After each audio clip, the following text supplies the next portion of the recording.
Hello everyone. കഴിഞ്ഞ ദിവസം നമ്മൾ ബ്രെയിന്റെ പാർട്സ് ഒക്കെയാണ് പഠിച്ചത്, അതുപോലെ തന്നെ ഫംഗ്ഷൻസും പറഞ്ഞു. ഇന്ന് നമുക്ക് സെൻട്രൽ നെർവസ് സിസ്റ്റത്തിന്റെ മറ്റൊരു പാർട്ടായ സ്പൈനൽ കോഡിനെ കുറിച്ച് പഠിച്ചാലോ?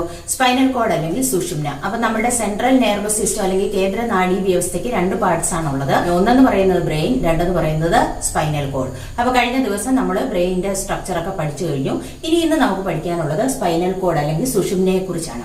അപ്പൊ ഈ സ്പൈനൽ കോഡും ബ്രെയിനും കൂടി ചേർന്നിട്ടാണ് നമ്മുടെ ബോഡിയിലെ ഫംഗ്ഷൻസിനെ ഒക്കെ കൺട്രോൾ ചെയ്യുന്നത്, അല്ലേ? അപ്പൊ ഈ സ്പൈനൽ കോഡ് എന്ന് പറയുന്നത് കണ്ടിന്യൂവേഷൻ ഓഫ് മെഡുല്ല ഒബ്ലോങ്കേറ്റ അല്ലെങ്കിൽ മെഡുല്ല ഒബ്ലോങ്കേറ്റയുടെ തുടർച്ചയായിട്ട് കാണപ്പെടുന്ന ഭാഗമാണ് ഏതെന്ന് പറയുന്നത് സ്പൈനൽ കോഡ്. അപ്പൊ നമ്മുടെ ശരീരത്തിലെ ഡിഫറെന്റ് ഫംഗ്ഷൻസ് എല്ലാം കൺട്രോൾ ചെയ്യുന്നത് ബ്രെയിനും സ്പൈനൽ കോഡും കൂടി ചേർന്നിട്ടാണ്, അല്ലേ?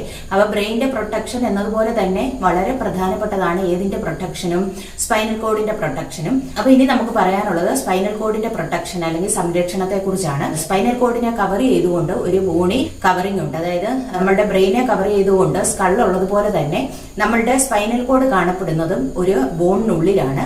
അതിനെ വിളിക്കുന്ന പേരാണ് വെർട്ടിബ്രൽ കോളം അല്ലെങ്കിൽ നട്ടെല്ല്. അപ്പൊ നമ്മുടെ സ്പൈനൽ കോഡിനെ പ്രൊട്ടക്ട് ചെയ്തുകൊണ്ട് എന്തുകൊണ്ട് വെർട്ടിബ്രൽ കോളം അല്ലെങ്കിൽ നട്ടെല്ലുണ്ട്. അപ്പൊ വെർട്ടിബ്രൽ കോളത്തിനുള്ളിൽ കൂടിയാണ് എന്ത് കടന്നു പോകുന്നത്? Spinal cord. ദെൻ അതുപോലെ തന്നെ ഈ സ്പൈനൽ കോഡിനെ കവർ ചെയ്തുകൊണ്ട് 3 ലെയർഡ് മെംബ്രെയിൻ മെനിഞ്ചസ് ഉണ്ട്. അപ്പൊ മെനിഞ്ചസ് എന്ന് പറയുന്നത് ഏതിനെയും പ്രൊട്ടക്ട് ചെയ്യുന്നുണ്ട്? ബ്രെയിനെയും പ്രൊട്ടക്ട് ചെയ്യുന്നുണ്ട്. അതുപോലെ തന്നെ സ്പൈനൽ കോഡിനെയും കവർ ചെയ്തുകൊണ്ട് എന്തുകൊണ്ട്? മെനിഞ്ചസ് ഉണ്ട്.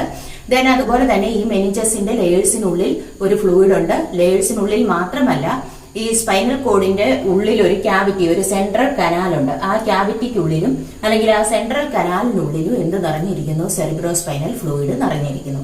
അപ്പൊ എന്തൊക്കെയാണ് സ്പൈനൽ കോഡിന്റെ പ്രൊട്ടക്ഷൻ ആയിട്ടുള്ളത്? ഒന്നെന്ന് പറയുന്നത് വെർട്ടിബ്രൽ കോളം അല്ലെങ്കിൽ നട്ടെല്ല്, 2 മെനിഞ്ചസ്, 3 പറയുന്നത് സെറിബ്രോ സ്പൈനൽ ഫ്ലൂയിഡ് അല്ലെങ്കിൽ സെറിബ്രോ സ്പൈനൽ ദ്രവം. അപ്പൊ അതിന്റെ ഫംഗ്ഷൻസ് ഒക്കെ നമ്മൾ കഴിഞ്ഞ ക്ലാസ്സിൽ പഠിച്ചതാണ്. അപ്പൊ ഇതെന്ന് പറയുന്നത് സ്പൈനൽ കോഡിന്റെ ഒരു പാർട്ടാണ് എടുത്തു വെച്ചിരിക്കുന്നത്. അപ്പൊ ഇവിടെ എന്ന് പറയുന്നത് ഈ സ്പൈനൽ കോഡിന് ഒരു ഔട്ടർ റീജിയനും ഉണ്ട്, ഇന്നർ റീജിയനും ഉണ്ട്.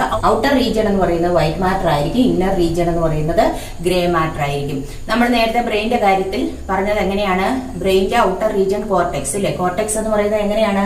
ഗ്രേ മാറ്റർ ആണ്. ഇന്നർ റീജിയൻ മെഡുല, മെഡുല എന്ന് പറയുന്നത് എങ്ങനെയാണ്? വൈറ്റ് മാറ്റർ ആണ്, ഇല്ലേ? ഇവിടെ നേരെ തിരിച്ചാണ്. സ്പൈനൽ കോഡിന്റെ ഉൾഭാഗം അല്ലെങ്കിൽ ഇന്നർ പാർട്ട് എന്ന് പറയുന്നത് ഗ്രേ മാറ്ററും ഔട്ടർ പാർട്ട് അല്ലെങ്കിൽ ഔട്ടർ റീജിയൻ എന്ന് പറയുന്നത് എങ്ങനെയായിരിക്കും? വൈറ്റ് മാറ്ററും ആയിരിക്കും. കാരണം എന്താണ്? ഇവിടെ മൈലിനേറ്റഡ് നെർവ് ഫൈബേഴ്സ് കൂടുതലായിരിക്കും. ഇവിടെ എന്ന് പറയുന്നത് ഈ ഉൾഭാഗത്ത് ഗ്രേ മാറ്റർ ആയിരിക്കാനുള്ള കാരണം എന്ന് പറയുന്നത് അവിടെയുള്ള നെർവ് സെൽസ് അല്ലെങ്കിൽ ന്യൂറോൺസ് എന്ന് പറയുമ്പോൾ നോൺ മൈലിനേറ്റഡ് ആയിരിക്കും. അപ്പൊ മൈലിൻ ഷീത്ത് ഇല്ലാത്തത് കൊണ്ട് ആ ഭാഗം ഏത് കളറിലിരിക്കും? ഗ്രേ കളറിലിരിക്കും. അതിനെ വിളിക്കുന്ന പേര് ഗ്രേ മാറ്റർ. ദെൻ ഈ സ്പൈനൽ കോഡിന്റെ സെൻട്രൽ ഒരു ക്യാവിറ്റി, ഒരു അറയുണ്ട്. അതിനെ വിളിക്കുന്ന പേര് സെൻട്രൽ കനാൽ. ഈ കനാലിനുള്ളിൽ എന്ത് നിറഞ്ഞിരിക്കുന്നു? സെറിബ്രോ സ്പൈനൽ ഫ്ലൂയിഡ് അല്ലെങ്കിൽ സെറിബ്രോ സ്പൈനൽ ദ്രവം നിറഞ്ഞിരിക്കുന്നു.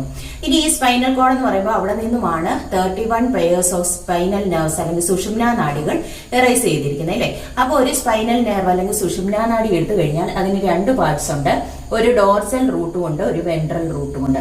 അപ്പം dorsal root and ventral root ഏതിന്റെ 2 പാർട്സ് ആണ്? സ്പൈനൽ നെർവിന്റെ 2 പാർട്സ് ആണ്.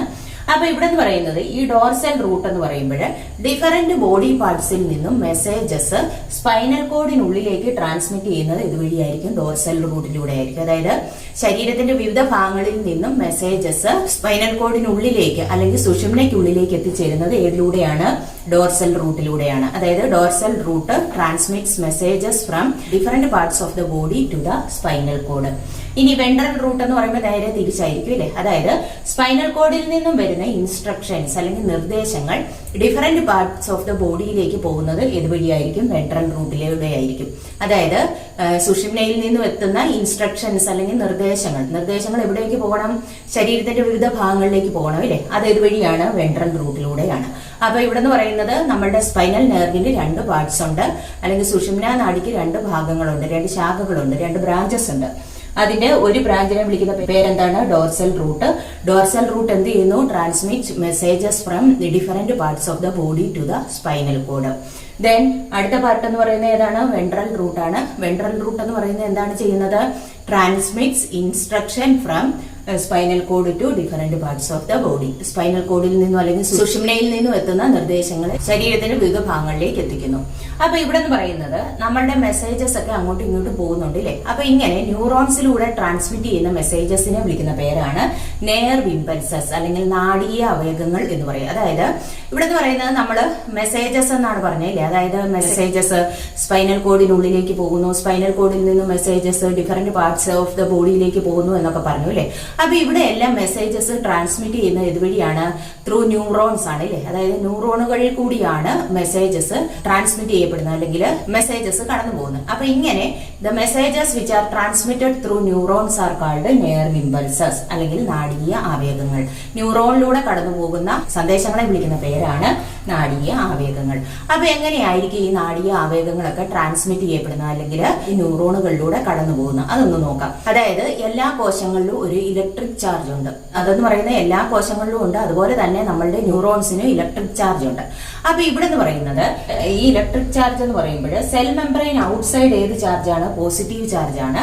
ഇൻസൈഡ് എന്ന് പറയുന്നത് എങ്ങനെയുള്ള ചാർജ് ആയിരിക്കും? നെഗറ്റീവ് ചാർജ് ആയിരിക്കും. അപ്പൊ ഇവിടെ എന്ന് പറയുന്നത് എല്ലാ സെൽസിനും including neurons have an electric charge. അതായത് എല്ലാ സെല്ലുകൾക്കും എല്ലാ കോശങ്ങൾക്കും ഇൻക്ലൂഡിംഗ് ഏത് ന്യൂറോൺസ് ഉൾപ്പെടെയുള്ള എല്ലാ കോശങ്ങൾക്കും എന്തോ ഉണ്ട്? ഇലക്ട്രിക് ചാർജ് ഉണ്ട്. അപ്പൊ സെൽ മെംബ്രെയിൻ അല്ലെങ്കിൽ കോശസ്തരത്തിന് പുറത്ത് ഏത് ചാർജാണ്? പോസിറ്റീവ് ചാർജ് ആണ്. ഇൻസൈഡ് എന്ന് പറയുന്നത് നെഗറ്റീവ് ചാർജ് ആണ്. അപ്പൊ നോർമൽ കണ്ടീഷൻസ് അല്ലെങ്കിൽ സാധാരണ അവസ്ഥയിൽ എങ്ങനെയായിരിക്കും charge? Cell membrane outside positive ചാർജും ഇൻസൈഡ് നെഗറ്റീവ് ചാർജും ആയിരിക്കും. ഇനി എപ്പോഴെങ്കിലും സ്റ്റിമുലേറ്റഡ് ആകുമ്പോൾ, സ്റ്റിമുലസ് എന്ന് പറഞ്ഞു കഴിഞ്ഞാൽ എന്താ? ഉദ്ദീപനം ഇല്ലേ. അതായത് സ്റ്റിമുലസ് അല്ലെങ്കിൽ ഉദ്ദീപനം കിട്ടുമ്പോഴത്തേക്ക് ചാർജിൽ എന്ത് വരും? ഡിഫറൻസ് വരും. അതായത് ഈ പോസിറ്റീവ് അയോൺസ് ഇവിടെ നിന്നും പുറത്തു നിന്നും അകത്തേക്ക് പ്രവേശിക്കും. അപ്പൊ ഇവിടെ അകത്തെന്ന് പറയുന്നത് ഏത് ചാർജ് ആയിരിക്കും? പോസിറ്റീവ് ചാർജ് കിട്ടും. ഇനി ഔട്ട്സൈഡ് എന്ന് പറയുന്നത് ഏത് ചാർജ് ആയിരിക്കും? നെഗറ്റീവ് ചാർജ് ആയിരിക്കും. അപ്പൊ അത് ഏത് കണ്ടീഷനിലാണ്? സ്റ്റിമുലേറ്റഡ് ആകുമ്പോൾ അല്ലെങ്കിൽ ഉദ്ദീപിപ്പിക്കപ്പെടുമ്പോഴാണ് ഈ ചാർജിൽ ഡിഫറൻസ് വരുന്നത്. കാരണം എന്താണ്? From outside positive ions enters the cell. അതായത് സ്റ്റിമുലേറ്റഡ് ആകുമ്പോൾ, ഉദ്ദീപിപ്പിക്കപ്പെടുമ്പോൾ കോശസ്തരത്തിന് പുറത്ത് നിന്നും പോസിറ്റീവ് അയോൺസ് എവിടേക്ക് പ്രവേശിക്കുന്നു? സെല്ലിനുള്ളിലേക്ക് പ്രവേശിക്കുന്നു. അപ്പോൾ ഇൻസൈഡ് ദ സെൽ മെംബ്രെയിൻ ഏത് ചാർജ് വരും? പോസിറ്റീവ് ചാർജ് വരും. ആൻഡ് ഔട്ട്സൈഡ് നെഗറ്റീവ് ചാർജും വരും. അപ്പൊ ഈ സ്റ്റിമുലേറ്റഡ് ആയി കഴിയുമ്പോൾ ഇവിടെ എന്ത് ഫോം ചെയ്യും? ഇമ്പൾസസ് അല്ലെങ്കിൽ മെസ്സേജസ് ഫോം ചെയ്യും ഇല്ലേ. ആവേഗങ്ങൾ ഉണ്ടാകും. അപ്പൊ ഈ മെസ്സേജസ് എന്ന് പറയുന്നത് ആ സെല്ലിന്റെ ഒരു ഭാഗത്ത് നിന്നും അടുത്ത ഭാഗത്തേക്ക് ഇങ്ങനെ സഞ്ചരിച്ചുകൊണ്ടേയിരിക്കും. നമുക്കറിയാം മെസ്സേജസ് എന്ത് ചെയ്യണം? ഒരിടത്ത് നിന്ന് അടുത്തടത്തേക്ക് പോകണം ഇല്ലേ. അപ്പൊ ഇങ്ങനെ സെല്ലിന്റെ ഒരു ഭാഗത്ത് നിന്നും അടുത്ത ഭാഗത്തേക്ക് പോകുമ്പോൾ ആ ചാർജിൽ എന്ത് വരും? വീണ്ടും ഡിഫറൻസ് വരും. അതായത് ഈ സ്റ്റിമുലേറ്റഡ് ആയി കഴിയുമ്പോൾ ഇമ്പൾസസ് ഉണ്ടാകുന്നു. ഈ ഇമ്പൾസസ് സെല്ലിന്റെ തൊട്ടടുത്ത ഭാഗത്തേക്ക് പോകുമ്പോൾ ആ ഭാഗത്ത് ഉൾഭാഗത്ത് ഏത് ചാർജ് വരും? Positive charge. Outside negative charge. ഇനിയും നേരത്തെ ഉണ്ടായിരുന്ന സ്ഥലമുണ്ടല്ലോ, അതായത് ആദ്യം ചാർജിൽ ഡിഫറൻസ് വന്ന സ്ഥലം, ആ സ്ഥലം വീണ്ടും ഏതുപോലെയാകും? പഴയതുപോലെയാകും. അപ്പൊ ഇങ്ങനെ ഇമ്പൾസസ് അല്ലെങ്കിൽ മെസ്സേജസ് ഒരിടത്ത് നിന്ന് അടുത്തടുത്തേക്ക് പോകുമ്പോഴാണ് അവിടെ എന്തിൽ വ്യത്യാസം വരുന്നത്? ചാർജിൽ ഡിഫറൻസ് വരുന്നത്. അപ്പൊ ഇപ്പൊ സ്റ്റിമുലേറ്റഡ് ആകുന്നതിന് മുന്നേ, അതായത് നോർമൽ കണ്ടീഷനിൽ ഇരിക്കുമ്പോൾ സെൽ മെംബ്രെയിന് ഔട്ട്സൈഡ് പോസിറ്റീവ് ചാർജും ഇൻസൈഡ് നെഗറ്റീവ് ചാർജുമാണ് അല്ലേ. അപ്പൊ സ്റ്റിമുലേറ്റഡ് ആയി കഴിയുമ്പോൾ സ്റ്റിമുലസ് കിട്ടിയ ആ ഭാഗത്ത് ഏത് ചാർജ് വരുന്നു? ഇൻസൈഡ് പോസിറ്റീവ് ചാർജും ഔട്ട്സൈഡ് നെഗറ്റീവ് ചാർജും വരുന്നു. ദെൻ അതിന്റെ ഫലമായിട്ടുണ്ടാകുന്ന ഇമ്പൾസസ് തൊട്ടടുത്ത ഭാഗത്തേക്ക് ട്രാൻസ്മിറ്റ് ചെയ്യപ്പെടുമ്പോൾ ഓരോ ഭാഗത്തും, അതായത് ഈ മെസ്സേജസ് അല്ലെങ്കിൽ ഇമ്പൾസസ് കടന്നു പോകുന്ന ഭാഗത്തെല്ലാം ചാർജിൽ ഡിഫറൻസ് വരും. അതായത് ഉൾഭാഗത്ത് ഏത് ചാർജ് കിട്ടും? പോസിറ്റീവ് ചാർജും ഔട്ട്സൈഡ് നെഗറ്റീവ് ചാർജും വരും.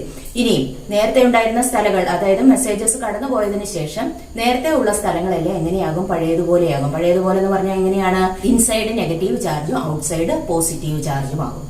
അപ്പൊ ഇങ്ങനെയാണ് ചാർജിൽ എന്ത് വരുന്നത്? ഡിഫറൻസസ് വരുന്നത്. ഇങ്ങനെ ചാർജിലുള്ള ഡിഫറൻസസ് എന്ന് പറയുമ്പോൾ അവിടെ എന്തിന്റെ ട്രാൻസ്മിഷൻ ആണ് കാണിക്കുന്നത്? ഇമ്പൾസസ് അല്ലെങ്കിൽ മെസ്സേജസിന്റെ ട്രാൻസ്മിഷൻ ആണ് അല്ലെ. അപ്പൊ ഇവിടെ എന്ന് പറയുന്നത് നമ്മൾ കാണിച്ചിരിക്കുന്നത് ഏത് സെല്ലാണ്? ന്യൂറോൺസ് ആണ്. അപ്പൊ ന്യൂറോൺസിന്റെ ഡിഫറെന്റ് പാർട്സിലൂടെ മെസ്സേജസ് കടന്നു പോകുന്ന കാര്യമൊക്കെ നമ്മൾ പറഞ്ഞായിരുന്നു അല്ലേ. അപ്പൊ ഈ സെൽ ബോഡി അല്ലെങ്കിൽ കോശ ശരീരത്തിൽ നിന്നും മെസ്സേജസ് പുറത്തോട്ട് പോകുന്ന ഏത് വഴിയാണ്? ആക്സോൺ വഴിയാണ്. അപ്പൊ ഇങ്ങനെ ചാർജിൽ ഡിഫറൻസ് എന്ത് ചെയ്യും? വന്നുകൊണ്ടേയിരിക്കും. അതായത് ഒരു ഭാഗത്ത് നിന്ന്, ഒരു ന്യൂറോണിൽ നിന്നും തൊട്ടടുത്ത ന്യൂറോണിലേക്ക് മെസ്സേജസ് ഇങ്ങനെ ട്രാൻസ്മിറ്റ് ചെയ്യപ്പെടുമ്പോൾ അവിടെ എന്തോ ഉണ്ടാകുന്നു? ഓരോ ഭാഗത്തും, അതായത് ഈ മെസ്സേജസ് എത്തുന്ന ഓരോ ഭാഗത്തും ചാർജിൽ ഡിഫറൻസ് വരും. എങ്ങനെയാണ് ഡിഫറൻസ് വരുന്നത്? ഇൻസൈഡ് പോസിറ്റീവ് ചാർജും ഔട്ട്സൈഡ് നെഗറ്റീവ് ചാർജും വരും ഇല്ലേ. ഇനി സ്റ്റിമുലേറ്റഡ് അല്ല എന്നുണ്ടെങ്കിൽ ഏത് കണ്ടീഷനിലായിരിക്കും? ഇൻസൈഡ് നെഗറ്റീവ് ചാർജും ഔട്ട്സൈഡ് പോസിറ്റീവ് ചാർജും ആയിരിക്കും. എപ്പോൾ മാത്രമാണ് ഇതിൽ ഡിഫറൻസ് വരുന്നത്?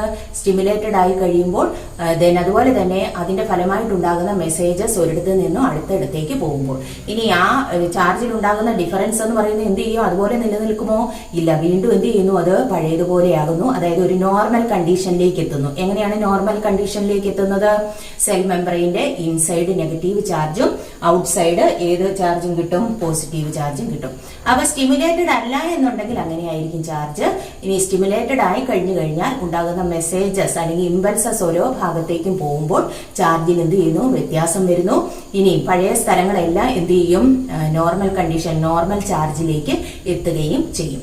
അപ്പൊ ഇങ്ങനെയാണ് എന്ത് ട്രാൻസ്മിറ്റ് ചെയ്യപ്പെടുന്നത്? നെർവ് ഇമ്പൾസസ് അല്ലെങ്കിൽ നാഡീയ ആവേഗങ്ങൾ. അപ്പൊ എന്താണ് നെർവ് ഇമ്പൾസസ് അല്ലെങ്കിൽ നാഡീയ ആവേഗങ്ങൾ എന്ന് പറഞ്ഞു കഴിഞ്ഞാൽ the messages which are transmitted through neurons. ന്യൂറോണുകളിലൂടെ കടന്നു പോകുന്ന സന്ദേശങ്ങളെ വിളിക്കുന്ന പേരാണ് നെർവ് ഇമ്പൾസസ് അല്ലെങ്കിൽ നാഡീയ ആവേഗങ്ങൾ. ഓരോ സെൽസിനും എന്തോ ഉണ്ട്? ഇലക്ട്രിക് ചാർജസ് ഉണ്ട്. അതുപോലെ തന്നെ ന്യൂറോൺസിനും എന്തോ ഉണ്ട്? ഇലക്ട്രിക് ചാർജ് ഉണ്ട്. നോർമൽ കണ്ടീഷനിൽ ഇരിക്കുമ്പോൾ അല്ലെങ്കിൽ സ്റ്റിമുലേറ്റഡ് ആകാതിരിക്കുന്ന അവസ്ഥയിൽ inside of the cell membrane negative ചാർജും ഔട്ട്സൈഡ് പോസിറ്റീവ് ചാർജുമായിരിക്കും. ഇനി സ്റ്റിമുലേറ്റഡ് ആയി കഴിയുമ്പോൾ ചാർജിൽ ഡിഫറൻസ് വരും. ഇൻസൈഡ് പോസിറ്റീവ് ചാർജും ഔട്ട്സൈഡ് നെഗറ്റീവ് ചാർജുമാകും. ദെൻ ഇമ്പൾസസ് ട്രാൻസ്മിറ്റ് ചെയ്യപ്പെടുന്നതിനനുസരിച്ച് ചാർജിൽ ഇതുപോലെ തന്നെ, അതായത് ഓരോ ഭാഗത്തേക്കും എത്തുമ്പോൾ ഇൻസൈഡ് പോസിറ്റീവ് ചാർജും ഔട്ട്സൈഡ് നെഗറ്റീവ് ചാർജുമാകും. ഇനി മെസ്സേജസ് കടന്നുപോയി കഴിഞ്ഞു കഴിഞ്ഞാൽ ആ പാർട്ടെല്ലാം പഴയതുപോലെ, അതായത് ഇൻസൈഡ് നെഗറ്റീവ് ചാർജും ഔട്ട്സൈഡ് പോസിറ്റീവ് ചാർജും ആയിരിക്കും. അപ്പൊ ഇവിടെ എന്ന് പറയുന്നത് ഒരു ന്യൂറോണിൽ നിന്നുമാണ് തൊട്ടടുത്ത ന്യൂറോണിലേക്ക് എന്ത് പോകുന്നത്? ഇമ്പൾസസ് അല്ലെങ്കിൽ മെസ്സേജസ് കടന്നു പോകുന്നത്, അല്ലേ? അപ്പൊ ഇനി അത് എങ്ങനെയാണെന്നൊക്കെ ഉള്ള കാര്യങ്ങൾ അടുത്ത ക്ലാസ്സിൽ പഠിക്കാം. ഇന്ന് പറഞ്ഞ കാര്യങ്ങൾ എല്ലാവർക്കും മനസ്സിലായി കാണുമെന്ന് പ്രതീക്ഷിക്കുന്നു. Thank you.